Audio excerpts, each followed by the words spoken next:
শ্রী শ্রী জগন্নাথ দেবের লীলা জানুন, সত্য ঘটনা অবলম্বনে নির্মিত পুরো কাহিনী শুনুন।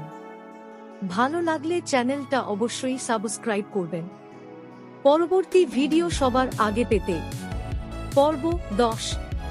পুরীধামে রামানুজাচার্য। রামানুজাচার্য পুরীধাম পরিদর্শন করেছিলেন দ্বাদশ শতাব্দীতে। রামানুজাচার্য শ্রী সম্প্রদায়ের প্রতিষ্ঠাতা আচার্য। তিনি ছিলেন একজন মহান বৈষ্ণব আচার্য এবং একজন বিদগ্ধ জ্ঞানী হিসাবে তিনি প্রসিদ্ধ ছিলেন। তিনি বিশিষ্টাদ্বৈতবাদ নামক দর্শন প্রচার করেন এবং প্রবলভাবে শঙ্করাচার্যের মায়াবাদ দর্শনের বিরোধিতা করেন। সেই সময় রাজা চোর গঙ্গদেব উড়িষ্যা শাসন করতেন। রাজার উপর রামানুজাচার্যের যথেষ্ট প্রভাব ছিল। রামানুজাচার্য বুঝতে পেরেছিলেন যে শ্রীজগন্নাথ হচ্ছেন মহাবিষ্ণু। তিনি দেখলেন যে নানা ধরনের প্রক্রিয়ার সংমিশ্রণে ভগবানের পূজা চলছে। তিনি এই ভেবে উদ্বিগ্ন হলেন যে নিম্নজাতির মানুষ যেমন দৈতাপতিরাও পূজায় অংশগ্রহণ করছে। রামানুজ বিতর্ক করে বললেন যে কেবল বৈদিক পন্থানুসারেই ভগবানের পূজা করা উচিত। তিনি জগন্নাথ মন্দিরে পূজার পদ্ধতি পরিবর্তন করতে চাইলেন। তিনি বহুবিধ পরিবর্তনের প্রস্তাব রাজার কাছে উপস্থাপন করলেন এবং রাজাকে ওই প্রস্তাবগুলি গ্রহণে সম্মত করালেন।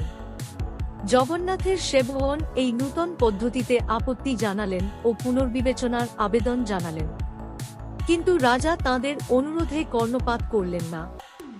অবশেষে একটি তারিখ স্থির হল যেদিন রামানুজাচার্য নূতন পূজা পদ্ধতি প্রবর্তন করবেন। রাজা ও সকল ব্রাহ্মণগণ খুব সকালে মন্দিরে উপস্থিত হলেন। তারা ঘোষণা করলেন যে ওই দিন থেকে নূতন ধরনের এক পূজা পদ্ধতি মন্দিরে প্রবর্তিত হবে একজন মহান আচার্য রামানুজের দ্বারা। রাজা সহ প্রত্যেকে উৎকণ্ঠিতভাবে রামানুজাচার্যের আগমনের প্রতীক্ষা করতে থাকলেন, কিন্তু তাঁর দর্শন পেলেন না। দীর্ঘ সময় প্রতীক্ষার পর রাজা পূজারীকে পূর্বপদ্ধতি অনুযায়ী শ্রীজগন্নাথের পূজারাধনা শুরু করার আদেশ দিলেন। তারপর রাজা রামানুজাচার্যের সন্ধান করতে তাঁর মন্ত্রীদের আজ্ঞা দিলেন। তখন বিস্তর অনুসন্ধানের পর জানা গেল যে পূর্বরাত্রে রামানুজাচার্য যখন নিদ্রামগ্ন ছিলেন সে সময় শ্রীজগন্নাথ তাঁর নিকট স্বপ্নে আবির্ভূত হন। শ্রীজগন্নাথ তাঁকে ভৎসনা করে বলেন, আমার পূজা পদ্ধতি পরিবর্তন করার তুমি কে? আমার ভক্তগণ শুরু থেকে যেভাবে আমার পূজা করে আসছে সেভাবেই তাদের করতে দাও।